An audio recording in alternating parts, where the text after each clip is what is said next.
Kore Mwapenduka, and welcome to Africa Good Morning, the show where we will be bringing you the latest news in Africa and beyond. My name is Glenora Shipura, joined by Diana Masters.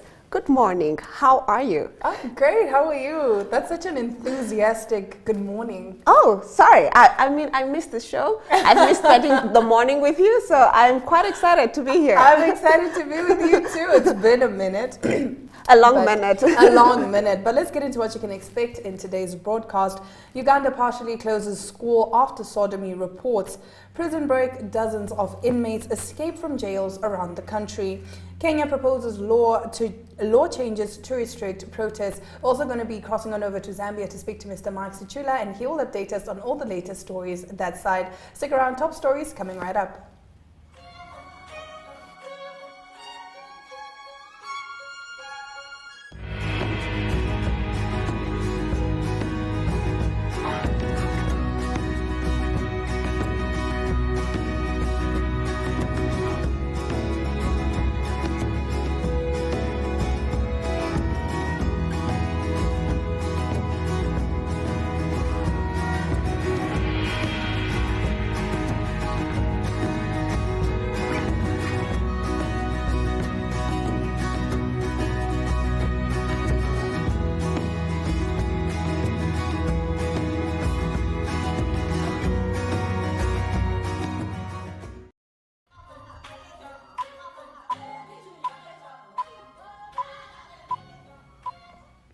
Today is Tuesday, the 28th of March. Let's get into your top stories.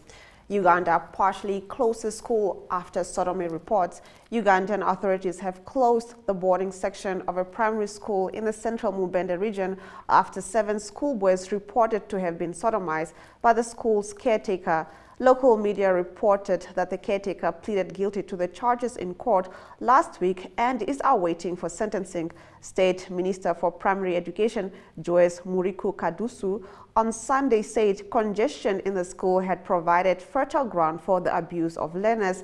Some 350 boarding pupils at the school were sleeping on triple-deck beds in 5 small rooms, the Daily Monitor website reports. I went to the school. The school management should tell the parents that you have been operating an illegal boarding section and no guidelines were being followed, the minister said when she visited the school over the weekend. She also faulted local education officials for not inspecting schools. Schools in Uganda require a government license to operate boarding sections. Moving over to South Africa, prison break, dozens of inmates escape from jails around the country. While the seemingly innovative prison break of Facebook rapist Thabo Bester has gripped the country, convicted criminals and awaiting trial prisoners break out of correctional facilities around the country every year. Bester, who was serving a life sentence for murder and rape at the Mangaung Correctional Center in the Free State, reportedly died in his cell during the early morning hours of 3 May 2022. At least this was according to a statement by the Department of Correctional Services, which added that Bester had died by suicide after he set himself alight in the prison managed by security company G4S. An investigation by Ground Up revealed that the body found in the cell was not the Facebook rapist, and the evidence suggested he had escaped. Since then, police have confirmed that they are investigating a case of murder, as an autopsy revealed that the charred body found showed signs of blunt force trauma to the head before it was set alight. Now, News 24 reported that DCS confirmed that DNA sequencing with the person identified as the mother of Bester failed to indicate a common ancestor or a match, meaning Bester had escaped prison. Speaking to News 24, DCS spokesperson Singabako Ngumalo said the body found in cell 35 had yet to be identified, but that all the other inmates except Bester had been accounted for. This suggests the body found in the cell had been brought into the prison, adding yet another layer of complexity around Bester's escape. While the prison break of Bester is unique in the way that the escape was executed, his breakout is not uncommon. Kenya proposes law changes to restrict protest. Kenya's Interior Ministry is proposing changes to security laws that will make it more difficult for people to hold protests. The Constitution gives Kenyans the right to assemble, demonstrate and picket, but the participants must be peaceful and unarmed. Protests held last week in opposition strongholds left one university student dead after police used tear gas and live ammunition to disperse crowds. The changes proposed by the ministry seeks to limit the number of people holding protests protest at any particular occasion and makes protesters pay the cost of cleaning up. Protesters must also seek consent from the people affected by the protest. The demonstrators will also be liable for paying damages to those harmed by the activities. In the proposed changes, the Interior Ministry also seeks the demarcation of areas where people can assemble and hold protests. It is not feasible for security organs to allow masses of people to roam streets and neighborhoods of their choice, carrying stones and other offensive weapons while chanting political slogans and disrupting the daily activities of others.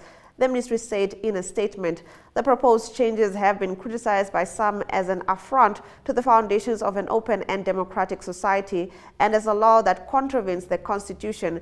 It comes as a defiant opposition vows to continue with protests over the high cost of living and alleged electoral malpractices. Kenyan opposition leader Raila Odinga said protests against President William Ruto's government over the high cost of living would go ahead as scheduled despite a police ban. Now, just a couple of weeks ago, First Lady of the United States of America, Jill Biden, was in Namibia, and now U.S. Vice President Kamala Harris is in Africa to boost ties. Vice President Kamala Harris has said that the United States will increase investment in Africa and help spur economic growth as she began a week-long tour of the continent aimed at countering the influence of rivals Russia and China. China has invested heavily in Africa in recent decades, including in infrastructure and resource development, while Russian influence has also grown, including through the deployment of troops from the private military contractor Wagner Group in several countries.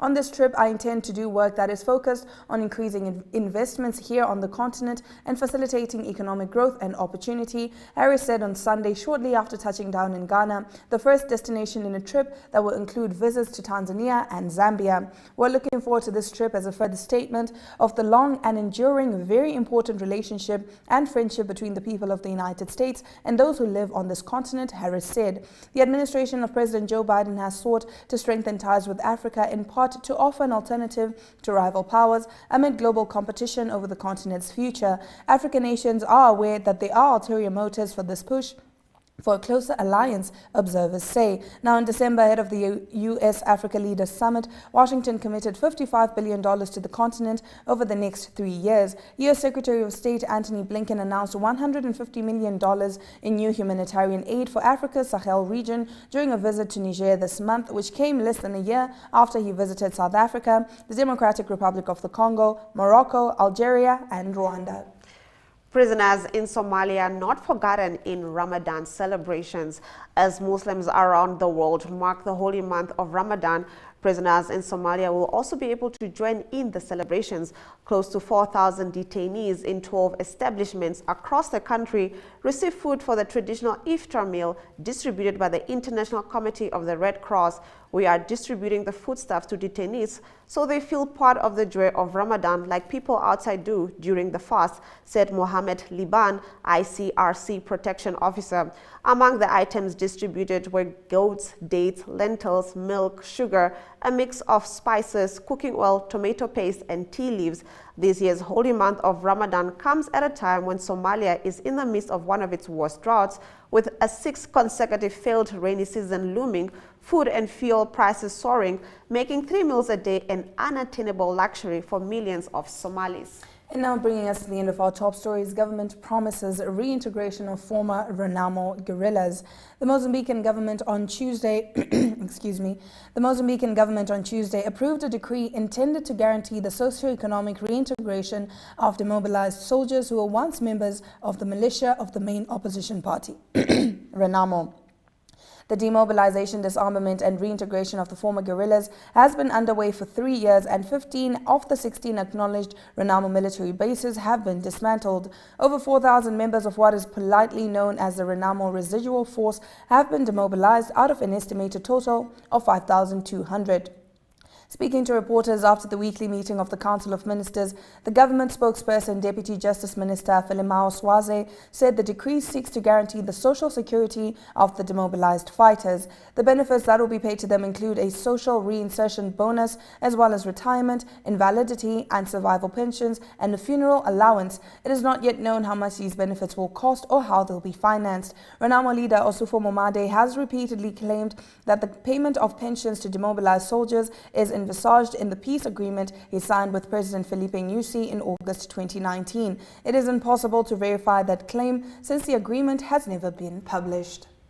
Police in Lusaka have picked up 3 suspects in connection with the killing of a 10-year-old boy who was abducted and found dead. We'll get into this story after the break when we cross over to Zambia.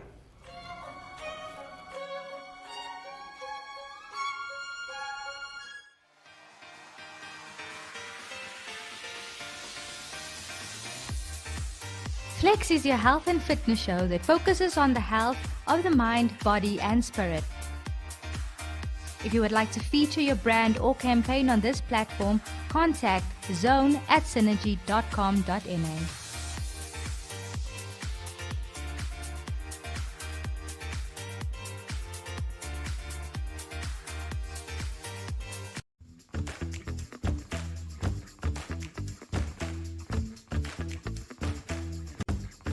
The My.NA property focus page is published every Tuesday in the Market Watch, which is inserted into the Republican, Namibian Sun and Allgemeine Zeitung. The My.NA Properties Focus page provides viewers with the best in-class property content, engaging interviews, the latest property news, property-related products and services, including interior design, decor, DIY, gardening, property finance and insurance, and so much more. For property-related news and advertising, contact My.NA at synergy.com.na and talk to the My.NA property team.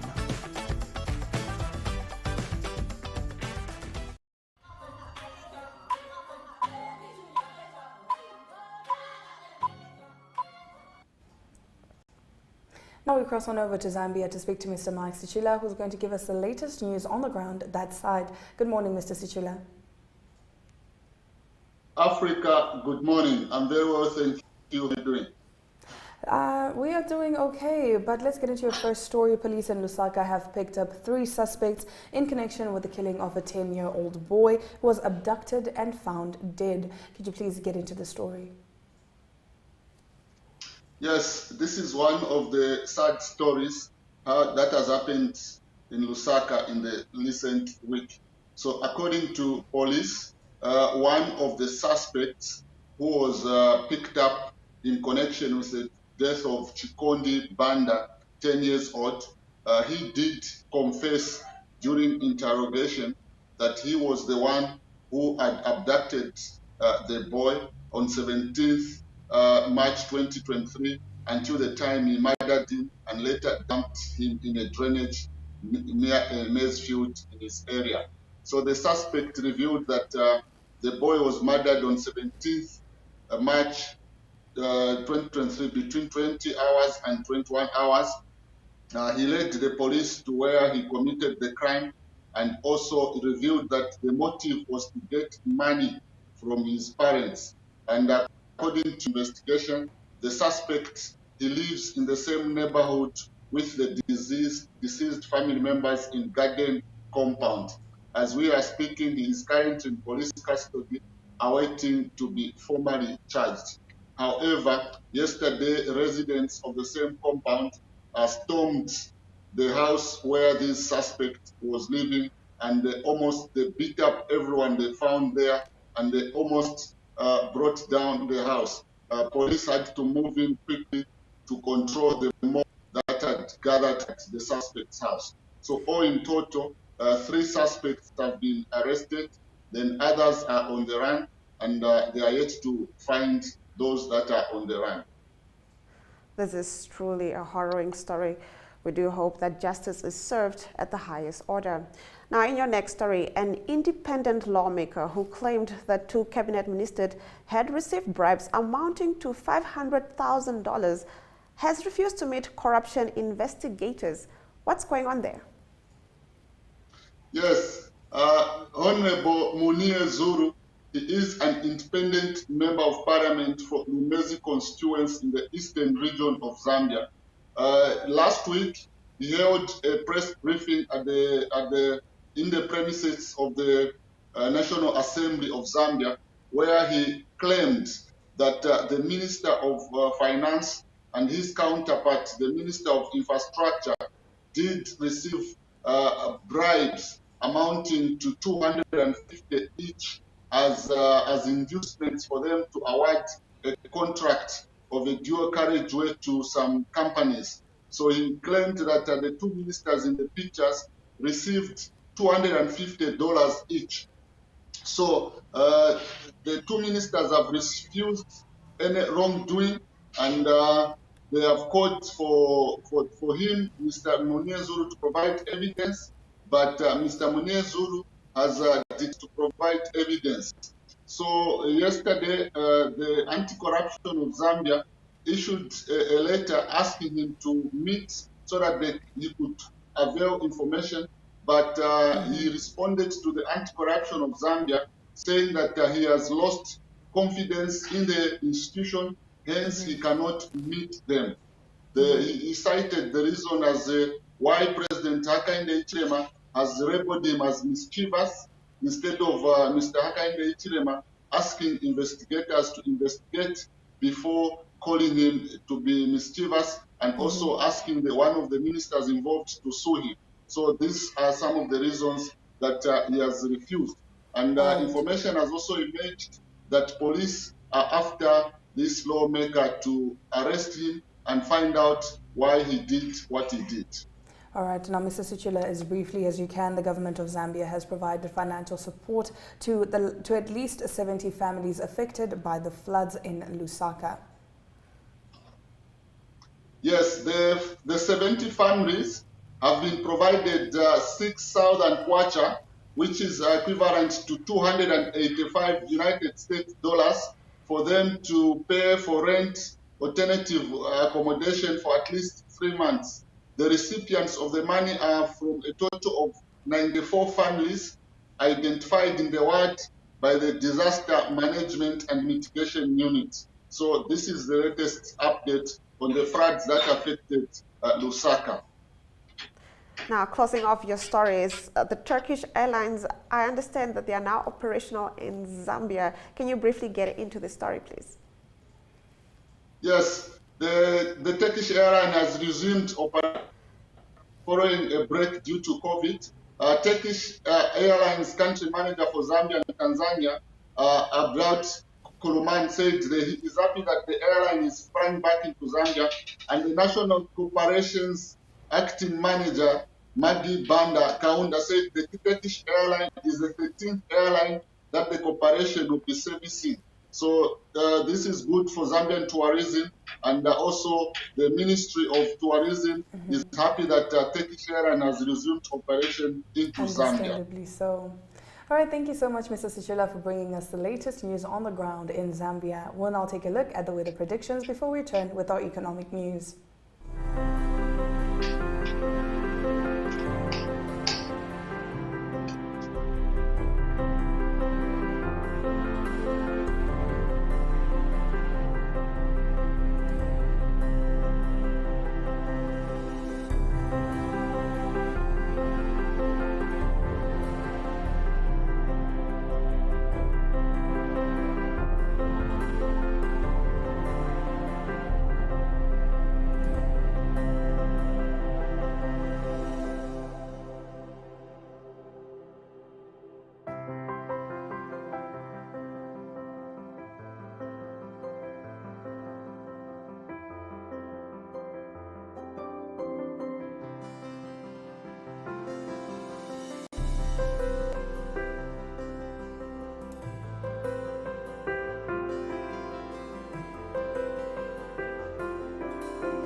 Let's get into your economic news. The heavy cost of load shedding on farmers in South Africa. Northwest Province-based chicken farmer Herman Dupreez is still counting his losses after 40,000 of his broiler chickens suffocated and died due to power supply disruptions, which affected the small farming town of Lichtenburg earlier this year.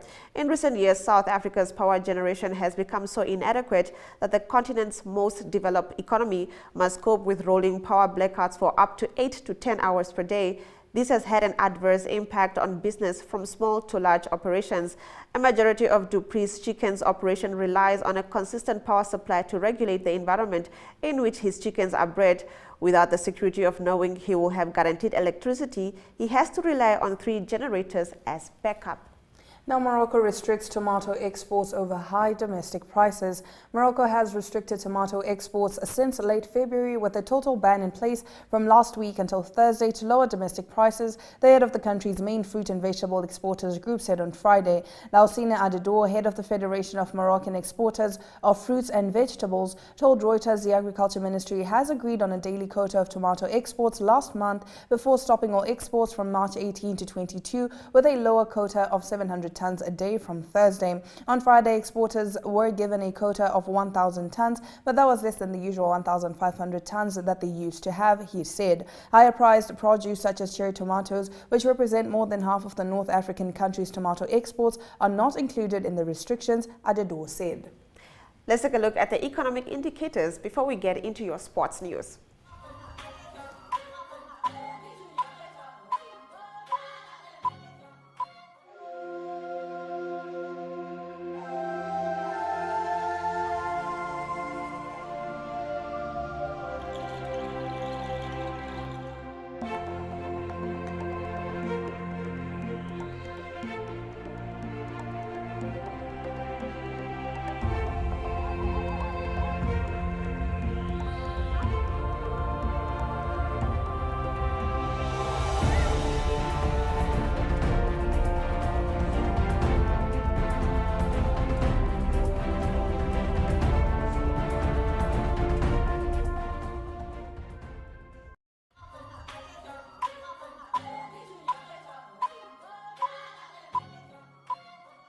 Good day everyone, time for international sports news, and starting off with soccer news first from the English Premier League. The news from Tottenham Hotspur, and it is the club and the coach Antonio Conte that announced by mutual consent that the coach Antonio Conte will step down immediately from his coaching responsibilities. And there's still 10 games left in the season on the English Premier League, and it will be the assistant coaches Christian Stellini and also Ryan Mason that will take over responsibilities for the rest of the season. A new coach will be announced after the 10 games of the Premier League. Currently, Tottenham Hotspur in 4th position in the English Premier League, and they're fighting to stay in the Champions League qualification rather, and then but they're out of all club competitions. Moving on to golf news, on the men's PGA and the women's PGA, there were movements on the world rankings after the weekend. Firstly, on the women's side, the Drive On Championship was won by Frances Celine Bourdier, and she beat Georgina Hall from England in a playoff, and she's now world number 11. She's up from number 14.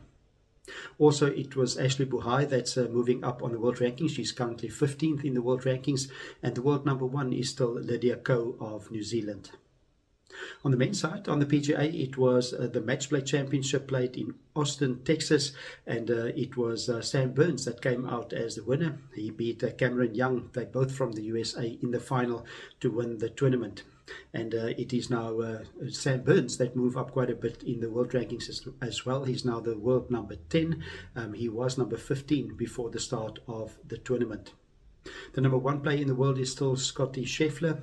He lost in the semi-final of the World Match Play, and it is Rory McIlroy that is up to number 2 in the world. He also reached the semi-final of the Match Play tournament. Next up for the men's tour, it is a big one coming up on the 6th of April. It's the Masters, the first major of the year. Lots of interest in this tournament, and that's mainly because all the players of the Live Golf Breakaway League, they will all play in this tournament. Lots of former winners in that. That will include Dustin Johnson, also Patrick Reed, that's been quite vocal on his exclusion in many of the PGA tournaments. Then also Sergio Garcia and also Phil Mickelson. So lots of good golf to look forward to. 6th of April, the first round of the Masters in the USA at Augusta.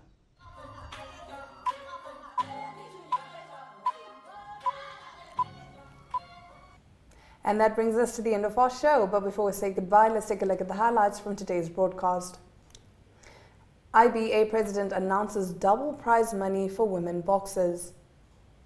Uganda partially closes school after sodomy reports. Prison break, dozens of inmates escape from jails around the country. Kenya proposes law changes to restrict protests. South Africa, the heavy cost of load shedding on farmers. And with that, we've come to the end of the broadcast. Do remember that Africa Good Morning repeats on our Oneuptwo website and our DSTV channel 285 and our GoTV channel 94 between 8:30 and 9 a.m. every weekday. I am Glenn Rashipura. And I'm Diana Master. Until tomorrow, wishing you a lovely day ahead.